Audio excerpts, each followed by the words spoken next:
गेवीपी news में आपका स्वागत है। प्रस्तुत है आज के मुख्य समाचार।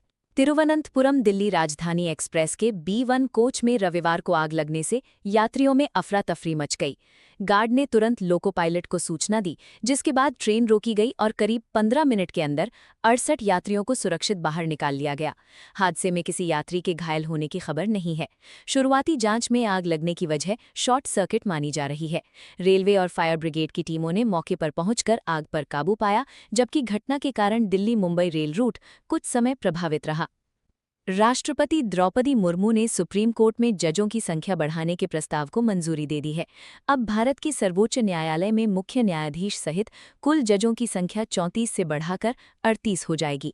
ये फैसला लंबित मामलों की तेजी से निपटारे और न्यायिक व्यवस्था को मजबूत बनाने के उद्देश्य से लिया गया है। इसके लिए सुप्रीम कोर्ट न्यायाधीशों की संख्या अधिनियम 1956 में संशोधन किया जाएगा। अमेरिका के राष्ट्रपति डोनाल्ड ट्रंप ने चीन दौरे के बाद कहा कि दोनों देशों के बीच शानदार ट्रेड डील हुई है, जिससे अमेरिका और चीन दोनों को फायदा होगा। बीजिंग में उनकी चीनी राष्ट्रपति शी जिनपिंग के साथ अहम बैठक हुई, जिसमें व्यापार, टैरिफ, कृषि और एविएशन सेक्टर समेत कई मुद्दों पर चर्चा की गई। ट्रंप ने दावा किया कि चीन अमेरिकी कृषि उत्पादों और विमान खरीद को बढ़ाएगा, जबकि दोनों देशों ने व्यापारिक संबंधों को स्थिर करने पर सहमति जताई। हालांकि चीन ने इन समझौतों को अभी शुरुआती स्तर का बताया है और कहा कि कई बिंदुओं पर आगे बातचीत बाकी है। बैठक के बाद ट्रंप बीजिंग से रवाना हो गए। नीट यूजी 2026 पेपर लीक मामले में सीबीआई ने 9वीं गिरफ्तारी करते हुए पुणे की बॉटनी लेक्चरर मनीषा गुरुनाथ मंधारे को गिरफ्तार किया है।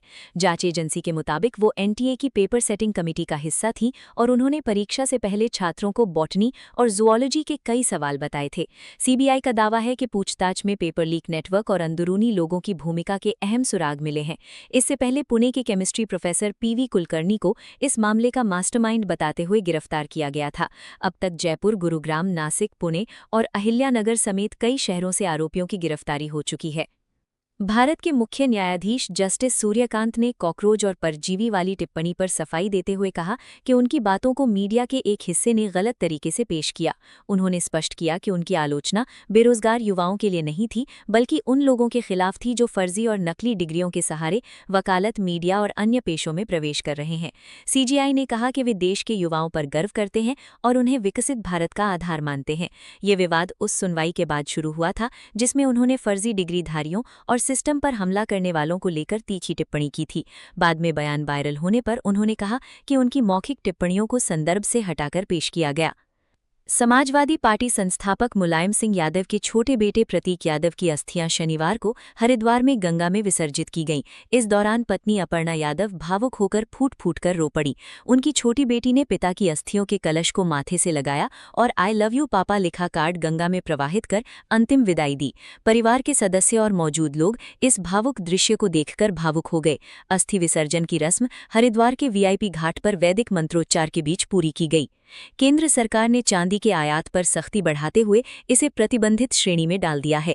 अब विदेश से सिल्वर बार, अनरॉट सिल्वर और सिल्वर पाउडर जैसी कई श्रेणियों की चांदी मंगाने के लिए सरकारी लाइसेंस लेना जरूरी होगा।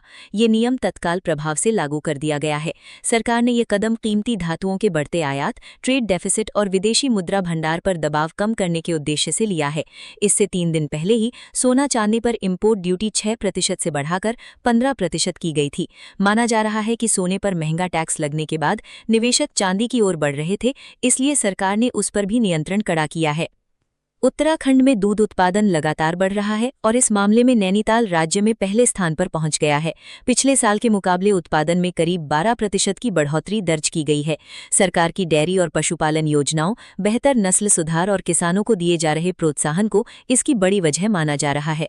राज्य सरकार की मिल्क इंसेंटिव योजना के तहत दुग्ध उत्पादकों को प्रति लीटर अतिरिक्त प्रोत्साहन राशि दी जा रही है, जिससे पशुपालकों की आय बढ़ी है और लोग डेयरी व्यवसाय की ओर आकर्षित हुए हैं। इसके अलावा राष्ट्रीय गोकुल मिशन और डेयरी विकास विभाग की योजनाओं के जरिए पशुओं की नस्ल सुधार, कृत्रिम गर्भाधान, चारा विकास और डेयरी यूनिट्स को बढ़ावा दिया जा रहा है। प्रधानमंत्री नरेंद्र मोदी की मौजूदगी में भारत और नीदरलैंड्स के बीच एक अहम सांस्कृतिक समझौता हुआ है। इसके तहत करीब 1000 साल पुराने चोल काल के तमिल ताम्रपत्र यानी कॉपर प्लेट्स भारत वापस लाए जाएंगे। इन ऐतिहासिक दस्तावेजों में राजा राजेंद्र चोल प्रथम और राजा राजराजा चोल प्रथम के शासन से जुड़ी महत्वपूर्ण जानकारियां दर्ज हैं। समझौते के अनुसार 21 बड़ी और 3 छोटी तांबे की पट्टिकाएं भारत को सौंपी जाएंगी। इसी दौरान भारत और डच चिप मशीन निर्माता के बीच भी सेमीकंडक्टर तकनीक को लेकर समझौता हुआ। इस डील का उद्देश्य भारत में चिप निर्माण और हाईटेक मैन्युफैक्चरिंग को बढ़ावा देना है। मध्य अफ्रीकी देश डेमोक्रेटिक रिपब्लिक ऑफ कॉन्गो में इबोला वायरस का प्रकोप तेजी से बढ़ रहा है। अब तक 80 लोगों की मौत हो चुकी है और 246 संदिग्ध मामले सामने आए हैं। स्थिति गंभीर होने पर वर्ल्ड हेल्थ ऑर्गेनाइजेशन ने इसे ग्लोबल हेल्थ इमरजेंसी घोषित कर दिया है। वायरस का असर पड़ोसी देशों युगांडा और सूडान तक पहुंचने की आशंका के चलते अलर्ट जारी किया गया है, जबकि केन्या ने सीमा और एयरपोर्ट पर निगरानी बढ़ा दी है। रिपोर्ट्स के मुताबिक ये इबोला का दुर्लभ बुंडीबुगियो स्ट्रेन है, जिसके लिए फिलहाल कोई मंजूर वैक्सीन या खास इलाज उपलब्ध नहीं है। अमेरिकी रैपर कान्ये वेस्ट का दिल्ली में होने वाला कॉन्सर्ट कैंसिल कर दिया गया है। ये उनका पहला भारत दौरा होने वाला था और शो 23 मई को नई दिल्ली के जवाहरलाल नेहरू स्टेडियम में प्रस्तावित था। आयोजकों ने कहा कि मौजूदा सुरक्षा अलर्ट और सरकारी एजेंसियों की सलाह के बाद ये फैसला लिया गया। आयोजकों के मुताबिक फैंस की सुरक्षा उनकी सबसे बड़ी प्राथमिकता है। टिकट खरीदने वालों को पूरा रिफंड दिया जाएगा और कलाकार की टीम के साथ नई तारीख और वेन्यू पर बातचीत जारी है। ये कॉन्सर्ट पहले भी एक बार पोस्टपोन हो चुका था। सोशल मीडिया पर कई फैंस ने निराशा जताई, क्योंकि वे इसे भारत के सबसे बड़े हिप हॉप लाइव शो में से एक मान रहे थे। आज आईपीएल में दूसरा मुकाबला दिल्ली कैपिटल्स और राजस्थान रॉयल्स के बीच खेला जाएगा।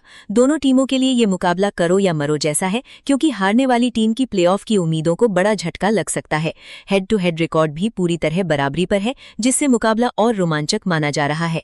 राजस्थान को युवा बल्लेबाज वैभव सूर्यवंशी से बड़ी उम्मीदें हैं, जबकि दिल्ली की नजरें घरेलू मैदान का फायदा उठाने पर होंगी। पाकिस्तान क्रिकेट बोर्ड ने विमेंस टी20 वर्ल्ड कप 2026 के लिए 15 सदस्यीय टीम का ऐलान कर दिया है। टीम की कप्तानी तेज गेंदबाज ऑलराउंडर फातिमा सना को सौंपी गई है।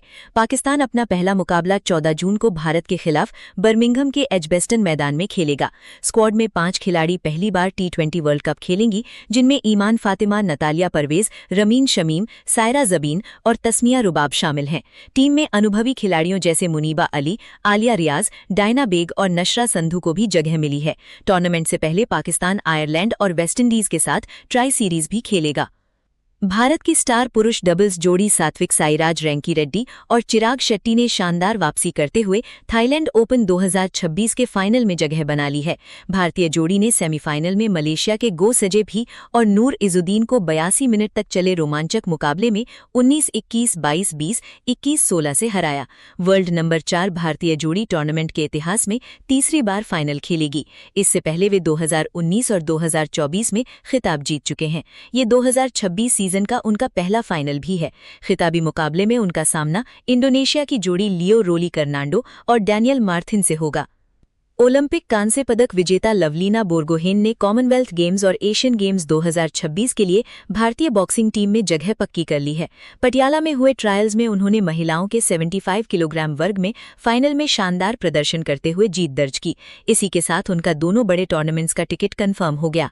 भारतीय बॉक्सिंग फेडरेशन ने ट्रायल्स के बाद कॉमनवेल्थ गेम्स और एशियन गेम्स के लिए स्क्वाड का ऐलान भी कर दिया है, जिसमें साक्षी चौधरी समेत कई नए खिलाड़ियों को मौका मिला है। पाकिस्तान महिला टीम की कप्तान फातिमा सना ने महिला टी20 इंटरनेशनल में सबसे तेज 50 का नया वर्ल्ड रिकॉर्ड बना दिया। उन्होंने जिम्बाब्वे के खिलाफ सिर्फ 15 गेंदों में अर्धशतक जड़ा और भारत की ऋचा घोष समेत 3 बल्लेबाजों का रिकॉर्ड तोड़ दिया। इससे पहले ऋचा घोष, सोफी डिवाइन और फीबी लिचफील्ड ने 18-18 गेंदों में 50 लगाई थी। फातिमा ने 19 गेंदों पर नाबाद 62 रन बनाए, जिसमें 10 चौके और 2 छक्के शामिल थे। उनकी तूफानी पारी की बदौलत पाकिस्तान ने 223 रन बनाए और जिम्बाब्वे को 123 रनों से हरा दिया। ऋषभ पंत पर आईपीएल ने 12 लाख रुपए का जुर्माना लगाया है। लखनऊ सुपर जायंट्स और चेन्नई सुपर किंग्स के मैच में टीम तय समय में ओवर पूरे नहीं कर सकी, जिसके कारण स्लो ओवर रेट का दोषी पाया गया। आईपीएल आचार संहिता के अनुसार ये इस सीजन में लखनऊ सुपर जायंट्स की पहली गलती थी, इसलिए पंत पर न्यूनतम जुर्माना लगाया गया। हालांकि एलएसजी ने मैच 7 विकेट से जीत लिया, लेकिन नियम उल्लंघन के चलते कप्तान को सजा भुगतनी पड़ी। और अंत में मौसम उत्तर भारत में भीषण गर्मी और लू का असर बना हुआ है। दिल्ली, हरियाणा हरियाणा, पंजाब, यूपी और राजस्थान के कई हिस्सों में तापमान सामान्य से ऊपर है, जबकि उत्तर पूर्व और दक्षिण भारत के कुछ इलाकों में बारिश, आंधी और प्री मानसून गतिविधियां देखने को मिल रही हैं। बिहार, पटना, लखनऊ, जयपुर और दिल्ली जैसे शहरों में हवा की गुणवत्ता भी कई जगह खराब दर्ज की गई है, जबकि केरल में मानसून के जल्दी पहुंचने के संकेत मिल रहे हैं। इसी के साथ केवीपी न्यूज से आज के समाचार समाप्त हुए। नमस्कार।